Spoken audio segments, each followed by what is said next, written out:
Et en plus, on s'attaque à ce qui était le plus cher, et ce que nos anciens se sont battus pour avoir, c'est le régime minier. Tous les droits, c'est parti. Voilà les droits. Donc, il n'y a pas eu la défense normale qu'il fallait avoir pour ces acquis qui sont issus de notre région.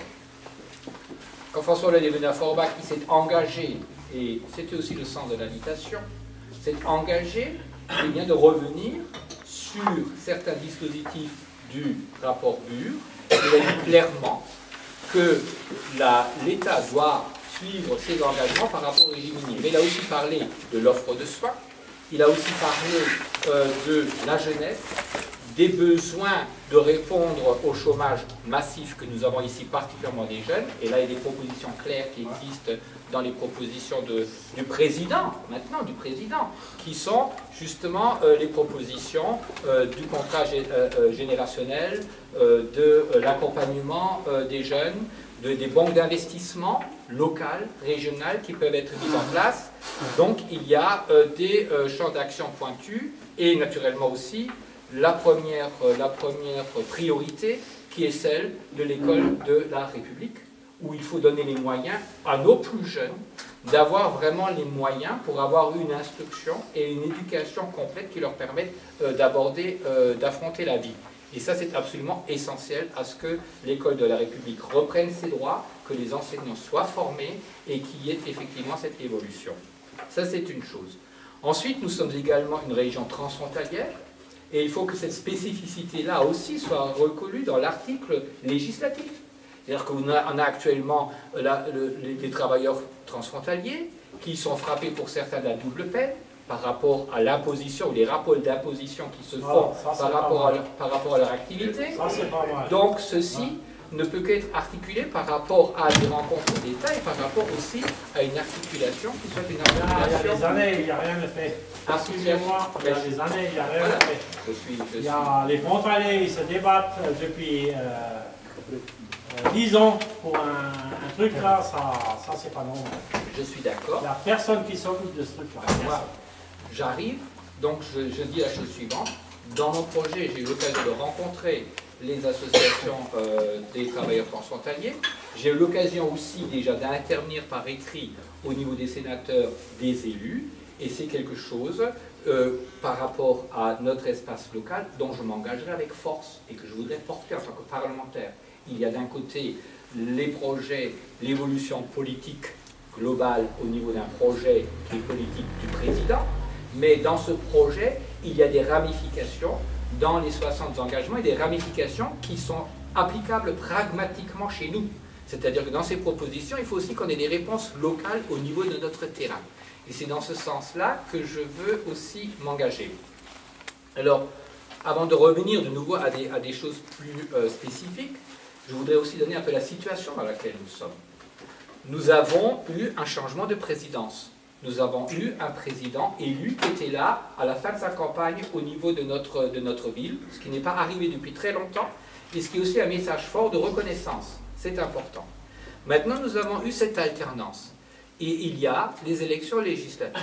Nous allons nous retrouver dans notre circonscription avec différents candidats, et nous allons nous retrouver dans notre circonscription avec en plus un cadre, si j'ose dire, d'un parti extrémiste qui veut venir ici faire sa publicité, sa promotion. Voilà. Alors moi, je dis la chose suivante. Quand je regarde les scores au lendemain du premier et du deuxième tour, certes, notre circonscription a voulu marquer un certain vote. Mais quand je vois la progression de François Hollande, quand je vois aussi la progression des électeurs qui ont rejoint ce programme de rassemblement, eh bien, il y a aussi un bon socle électoral qui peut permettre aussi d'avancer et qui peut permettre l'alternance. On n'a pas besoin, nous, d'être la cible des médias, parce que c'est une affaire de médias. On va encore vouloir nous cibler ici pour que certains puissent se faire de la publicité, alors ce que nous avons besoin, c'est de vrais projets, c'est de vrais boulots, c'est vouloir avancer. Parce que ces gens-là, une fois quand ils seront venus ici, et même quand ils auront reçu un certain score, la seule chose qui les intéressera, c'est d'aller se pavaner devant les caméras, et après de nous dire à la prochaine fois, et on ne les verra plus. Et la seule chose qu'aura fait le TGV que nous aurons payé, ça a permis à ces gens de venir plus vite ici faire leur publicité. Et je pense qu'on mérite mieux, nous, on mérite mieux que de prêter tout simplement la première page au Front National, qui, entre guillemets, n'a pas de solution, qui n'en a pas, parce qu'elles ne sont pas réalisables et pas réalistes, qui d'un autre côté existe entre les deux élections, mais qu'on ne voit pas. Moi je regrette. Vous avez un conseiller régional, celui qui va être suppléant à Philippot. Et bien il est conseiller régional, il est à Forbach, il a un mandat comme tout le monde, il touche ses indemnités comme tout le monde. Est-ce que vous en avez entendu parler? Quand est-ce qu'il a fait des propositions? Quand est-ce qu'il a pris position pour les gens? Quand est-ce qu'il a fait quelque chose? Non, on ne les voit pas, ils viennent uniquement pour surfer sur la vague, en se disant, en nous volant notre scrutin, et puis en essayant de se nourrir eux-mêmes. Je pense que ça, eh bien, on ne peut pas l'accepter. Donc ce que moi je vous propose, c'est que nous puissions effectivement être dans la majorité préditionnelle et rentrer dans ce train justement du changement, pour que nous puissions être écoutés et qu'on porte effectivement les bonnes réponses dans les différents domaines qui comportent notre circonscription. Et qu'on y va effectivement avec force et avec volonté. Vous savez, on s'est trop souvent dit la chose suivante. Voilà, je vais aller mettre mon bulletin, et puis ensuite je rentre chez moi tranquille, j'attends que ça se passe. Je pense qu'on n'est plus dans cette époque d'attendre que ça se passe. Il faut que nous soyons tous acteurs. Il faut que nous soyons tous effectivement engagés en termes d'élection. Et la première des choses, c'est après une présidentielle, de se mobiliser pour les législatives, parce qu'il y a un projet. Et puis souvent on dit la chose suivante, qu'est-ce que je peux attendre de la République? Mais il faut peut-être poser la question, qu'est-ce que je peux apporter à la République? C'est-à-dire que nous avons tous, eh bien, un devoir de citoyenneté. Nous avons tous des droits, mais nous avons aussi tous des devoirs. Et François Hollande s'engage justement dans la règle républicaine. Ce qui est important, c'est que la République reprenne ses droits avec le sens de la citoyenneté. Ça commence au niveau de l'école, c'est pour ça qu'on fait un effort au niveau de l'école, mais ça commence aussi à la garantie de la sécurité citoyenne. Et ça va aussi par rapport aux emplois de police, à l'augmentation aux 1000 emplois de policiers, parce qu'il faut une police républicaine, parce qu'il faut de la prévention, parce qu'il faut de la proximité, parce qu'il faut avoir de l'échange. On n'est pas seulement là pour mettre des amendes quand on est mal garé, ou pour essayer d'être la vache à lait des citoyens. Non, il faut effectivement aussi, à ce moment-là, qu'on agisse et qu'on ait les moyens, et qu'on ait une juste redistribution. La redistribution, souvent, on nous dit la chose suivante, attention, si vous allez, la gauche va venir, Hollande va venir, ça va être des déséquilibres, ça va être les problèmes d'ordre budgétaire. Chaque proposition qui est faite au niveau des 60 propositions, et dans le cadre économique, quand on parle du contrat générationnel. Contrat générationnel, c'est quoi? Vous avez par exemple dans les entreprises, vous savez qu'actuellement, souvent, sont objets de chômage les anciens, 55, 56, 57 ans, ils commencent à coûter cher, on veut éventuellement les mettre dehors, et on embauche des jeunes en CDD ou en intérim. Donc, quel est l'objectif? Qu'est-ce que c'est le contrat générationnel? C'est pour chaque entreprise qui embauche un jeune de moins de 30 ans en CDI, et qui garde un ancien comme tuteur du jeune. C'est-à-dire que l'ancien fasse part de son expérience au jeune pour que quand il part à la retraite, il y ait une continuité dans la productivité de l'entreprise, et bien ces entreprises seront tout simplement exonérées de charges sociales.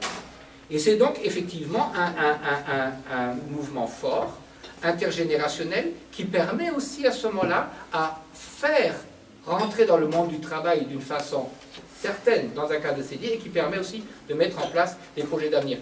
Voilà donc ce type de mesures qui se multiplient par rapport à la jeunesse. Alors juste pour ce cas précis, quand vous avez payé, où sont les sous? Eh bien, sur les 5 ans, ce projet, eh bien, il est calculé à 2 milliards d'euros. Et en face, eh bien, la compensation, c'est aussi, dans le cadre de la justice fiscale, dans le cadre de l'équité, eh bien ce sera l'argent pour écouter le bouclier fiscal et toutes ces mesures qui ont été mises en place et qui seront arrêtées. C'est-à-dire il y aura une autre répartition, en fin de compte, des entrées fiscales. Voilà, donc il y a, par rapport à ça, il y a effectivement des choses claires qui sont possibles à réaliser. Je voulais dire, arrêtons au moins, il faut arrêter à un moment donné de prêcher la division, l'exclusion, la peur. Je reviens bien à ce que je dis avant. On a, je prends un exemple. Vous savez que le samedi encore, le samedi avant le deuxième tour, il y a des gens qui se promenaient et qui faisaient du porte-à-porte et qui allaient raconter que si Hollande était élu, on allait abroger le droit local. Alors que tous les élus ont eu un courrier de François Hollande qui disait qu'effectivement il voulait inscrire la laïcité dans la Constitution, mais qu'il voulait aussi y inscrire le droit local, c'est-à-dire que le droit local sera maintenu, comme il est. Et en fin de compte, il y aura, personne ne va revenir sur le droit local, ici d'Alsace et Moselle, sera maintenu. Et donc l'inscription de la laïcité avec cette exception du droit local, eh bien, deviendra intouchable dans une certaine mesure. Donc on a raconté partout, c'est pas vrai. Le droit local sera maintenu, et même quand Hollande est venu à Forbach, il a même dit que cette particularité ici du droit local et du régime minier par rapport aux soins de proximité, d'autres régions de France devraient s'en inspirer. C'était exactement ces mots sur la place du marché. Donc moi, ce que je vous propose, c'est que nous allions tous ensemble et de vous emmener avec moi dans le train du changement pour qu'on ait effectivement des réponses positives, absolument indispensables et nécessaires pour notre circonscription.